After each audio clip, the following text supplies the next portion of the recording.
आज उनके आंदोलन को रोकने के लिए, उनके प्रोटेस्ट को रोकने के लिए आप इस समय आपने खाई खोद दी है।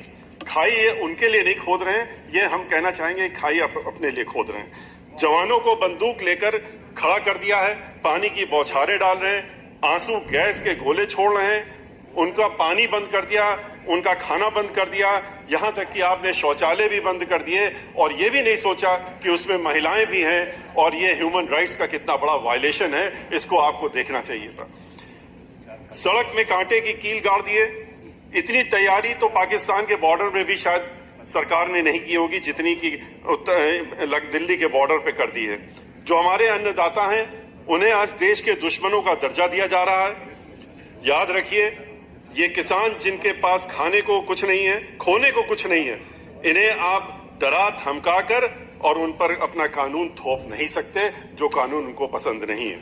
हमारी समझ में नहीं आ रहा है कि जब आप 1.5 साल के लिए इस कानून को रोकने के लिए तैयार हो गए हैं तो फिर ऐसी कौन सी मजबूरी है कि आप इसको वापस लेने में हिचकिचा रहे हैं। आप 1.5 साल के लिए रोक रहे हैं, आप 3 साल के लिए अनाउंस कर दीजिए कि रोक रहे हैं, तो शायद किसान कहेंगे कि अगले चुनाव के बाद हम देखेंगे कि क्या होने वाला।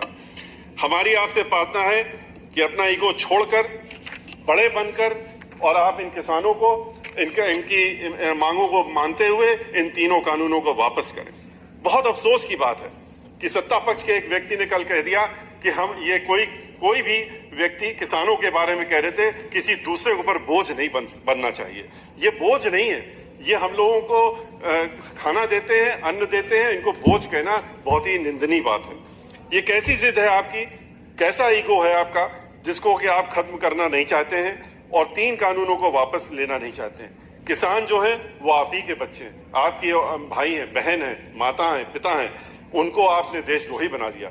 उनको आपने कह दिया कि ये तो टेररिस्ट हैं और मीडिया के माध्यम से, मीडिया को इस्तेमाल करके, क्योंकि मीडिया भी 10% को छोड़ दीजिए तो बाकी सब जो है इंडस्ट्रियलिस्ट के हाथ में है और उनको आपने उन 10% के ऊपर भी इतनी दहशत फैला रखी है कि मीडिया को आज आपने एक पिंजड़े में बंद तोते की तरह बना दिया है कि जो उसको पढ़ाया जाएगा, जो रटाया जाएगा, वो मीडिया का व्यक्ति वही बोलता रहेगा दिन भर और आपसे भी चाहेगा कि आप यही बोलिए। फार्म इंश्योरेंस पुलिस फोर्स में इनके ही घर के बच्चे रहते हैं, जिनको आप आज जवानों को आपने खड़ा कर दिया उनके विरोध में कि आप इनके लिए तैयार रहिए, आंसू गैस लेके तैयार रहिए, गोली लेके तैयार रहिए और इनको जरूरत पड़े तो गोली चलाइए। तो ये उन्हीं के बच्चे उस फोर्स में भर्ती हो रहे हैं और यही जो बच्चे, इन्हीं के बच्चे देश के बॉर्डर्स में भी हम लोगों की सुरक्षा करने के लिए वहां पर तैनात हैं और हमारी आपकी सुरक्षा करते हैं। ये धूप में, बरसात में, कड़कड़ाती ठंड में भी छप्परों में रहकर, खुले आसमान के नीचे बैठकर हमारे लिए अन्न उगाते हैं और जो नुकसान हर वर्ष उसके बाद नुकसान भी होता रहता है उसको सहते रहते हैं और इसीलिए हम शायद इनको अन्नदाता भी कहते हैं। सरकार इन्हें 500 रुपया महीना देकर अपनी पीठ थपथपाती रहती है और कहती है कि हमने इतने 1000 करोड़ रुपए किसानों को दे दिए। 500 रुपया महीना दे करके आप इनको खरीदना चाहते हैं और इनके ऊपर कानून थोपना चाहते हैं। इन 3 कानूनों से किसान को भय लगता है और सही भय लगता है। उनको भय लगता है कि आप इनकी जमीनें हमेशा के लिए इनसे छीन लेंगे। आप जिस तरीके से कुछ चुनिंदा इंडस्ट्रियलिस्ट के हाथों में एक एक चीज को बेच रहे हैं, चाहे रेल हो, तेल हो, गैस हो, जमीन हो, आसमान हो, आपने सब चीजें इनको बेचने का काम, अब तो आपने नदी किनारे पोर्ट्स भी बेचने का काम कर दिया, LIC को बेचने का काम कर दिया। LIC जो जहां पर की लोगों की लाइफ इंश्योर्ड रहती है उसको भी आपने बेचने का काम तय कर लिया कि इनके हाथ में बेच देंगे। तो ऐसी स्थिति में आज आप बैंक को भी बेचने की तैयारी में आ गए। आपने कह दिया कि हम प्राइवेट बैंक भी और बेच रहे थे, अब आप सरकारी बैंक बेचने की बात कर रहे हैं। जब आप सरकारी बैंक को बेचना चाहते हैं, जिन बैंकों में इन्हीं इंडस्ट्री से घोटाला करके पैसा लेकर के विदेशों की सैर कर रहे हैं, तो किसान भी डर रहा है कि उनका क्या होगा। उनकी जमीन, एक बार जमींदारी एबॉलिशन एक्ट जब 1952 में आया था, जुलाई 1952 में आया था, आज से 70 वर्ष पहले, तो जमींदारी खत्म करके किसानों के हक में पूरे देश में ये कानून लाया गया था और उससे उनको फायदा भी हुआ था। आज आप ठेकेदारी के नाम पे उस जमींदारी को वापस लाना चाहते हैं। आज इन किसानों से जमीनों की उनकी लेन देन करके, उनके पट्टे करा करके, उनके ठेके में लेकर के आप उनको इस जमीनों से महरूम करना चाहते हैं। इसीलिए वो परेशान है कि इसके बाद इन जमीनों का क्या होगा और हमारे साथ क्या होगा। कानून के बारे में आप अच्छी तरह से जानते हैं, जो 3 कानून बनाए गए उसमें एक नहीं अनेकों खामियां हैं। किसानों के हक की कोई चीज नहीं है। एसडीएम तय करेगा कि कौन, अगर कोई बात होती है तो एसडीएम तय करे। एसडीएम आपकी सुनेगा, इंडस्ट्रियलिस्ट की सुनेगा कि या एक गरीब किसान की सुनेगा? उसमें अपील और रिवीजन और रिव्यू की पावर है, वो उसमें लिमिटेशन आपने किसान के लिए छोड़ दी 21 दिन, कुछ दिनों की, महीने भर की, और बाकी जो इंडस्ट्रियलिस्ट होगा, जो ठेकेदार होगा, उसके लिए आपने कोई रिव्यू की लिमिटेशन नहीं रखी। इस तरह का कानून आप लेकर के आए। एमएसपी के लिए किसान लड़ रहा है, कह रहा है कि आप एमएसपी जोड़ दीजिए। आप एमएसपी कानून में क्यों नहीं डालते हैं? एमएसपी इसलिए नहीं डाल रहे हैं क्योंकि आपकी नीयत साफ नहीं है। अगर नीयत साफ होती तो एमएसपी डालने का कानून में क्या परेशानी है? आप बार बार बाहर कह रहे हैं, हर जगह कह रहे हैं कि हम तो एमएसपी देंगे, आप क्यों परेशान हो रहे हैं? तो एमएसपी अगर आप देना चाहते हैं तो आप इस कानून में एमएसपी की बात क्यों नहीं रखते हैं? ये तो एक ऐसी ही जिद हुई कि हम जो चीज नहीं, आप ये कहते हैं कानून हमारा, इसलिए हम इसको लेके आ रहे हैं क्योंकि किसानों का भला हो जाएगा, किसानों का उद्धार हो जाएगा। जिसके आप उद्धार की बात कर रहे हैं, जिसके भले के लिए कह रहे हैं, वो स्वयं कह रहा है कि हमें ये पसंद नहीं है, हमारे हक में नहीं है, इसको आप हमारे ऊपर लागू मत करिए, इसको हमें मत थोपिए। तो आप कहते हैं नहीं, इसको तो हम आपको थोपेंगे। ये तो वैसी ही जिद हो गई कि एक स्टूडेंट कहता है कि हम तो इकोनॉमिक्स पढ़ेंगे, हम पॉलिटिकल साइंस पढ़ेंगे, हम इंग्लिश लिटरेचर में आगे पढ़ेंगे। आप कहेंगे नहीं नहीं, आपको तो मेडिकल में ही जाना पड़ेगा, इस देश के सारे लड़कों को मेडिकल पढ़ना पड़ेगा क्योंकि यही देश के हित में है और यही सारे बच्चों के हित में है। तो इस तरह की भावना रख करके थोपना ये अच्छी बात नहीं है। और इसीलिए हम लोगों की ये मांग है और हमारी पार्टी की भी मांग है, हमारी पार्टी की तरफ से हमारी पार्टी की मुखिया बहन मायावती जी ने भी मांग की है कि इन तीनों कानूनों को वापस लिया जाए, स्वामीनाथन रिपोर्ट लागू करी जाए, हर फसल में एमएसपी दिए जाने के लिए लीगल प्रोविजन लाए जाए, किसानों की प्रताड़ना बंद करें।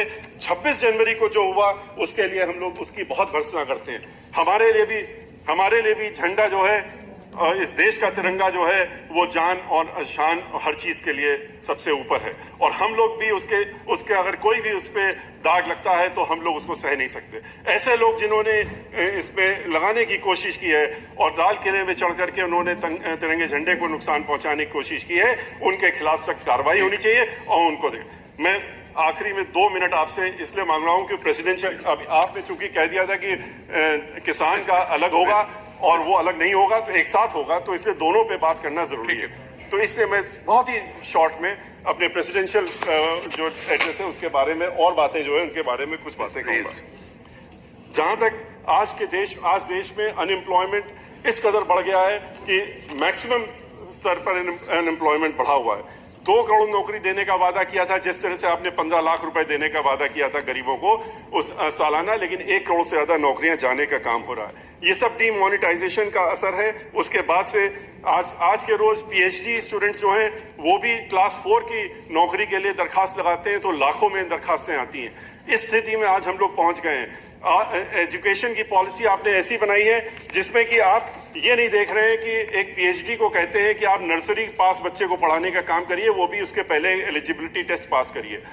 इसकी वजह से जो अनेकों एमबीए हैं, जो और पढ़े लिखे पोस्ट ग्रेजुएट स्टूडेंट्स हैं, उनको नौकरियां नहीं मिल रही, जो पहले पढ़ाने का काम करते थे, जिन्होंने हम लोगों को भी पढ़ाने का काम किया। वो कोई पीएचडी होल्डर्स या खाली वही नहीं थे जिन्होंने पढ़ाने का स्कूलों में काम किया, वो ग्रेजुएट्स भी थे, पोस्ट ग्रेजुएट से पढ़ाते थे। आज आपने एलआईसी को बेचने का जो डिसीजन लिया है वो बहुत ही घातक है। 49% पहले आप स्टेक बेच रहे थे, अब आपने 75% बेचने का। एक व्यक्ति होता है उसको लगता है कि हमारी लाइफ इंश्योर्ड है या हमारे बाद हमारे बच्चों को इंश्योरेंस मिलेगा। आज आप उसको भी प्राइवेट हाथों में बेच रहे हैं। जिस तरह से आप हर चीज को बेचने का काम कर रहे हैं, ये उचित नहीं है। थैंक यू सचिव जी। Sir I take, you have taken already 9 minutes please.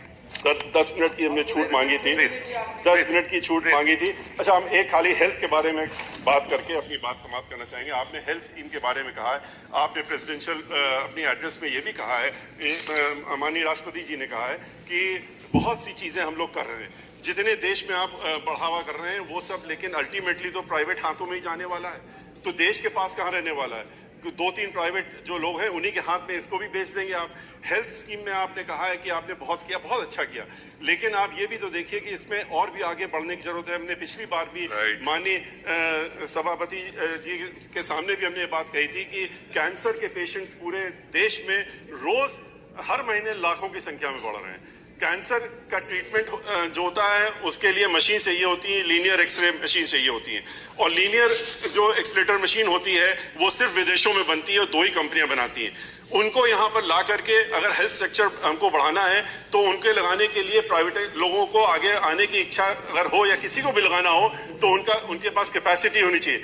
Unfortunately ये बात मैंने पहले भी कही थी, आपने ये एक बार फाइनेंस मिनिस्टर से भी माननीय अध्यक्ष जी कही थी कि इस पर ध्यान दिया जाए कि उसमें आप 27% जो है इंपोर्ट ड्यूटी लगाते हैं, 27% इंपोर्ट ड्यूटी, वो 12-13 करोड़ की मशीन आती है उसमें 27% और दे।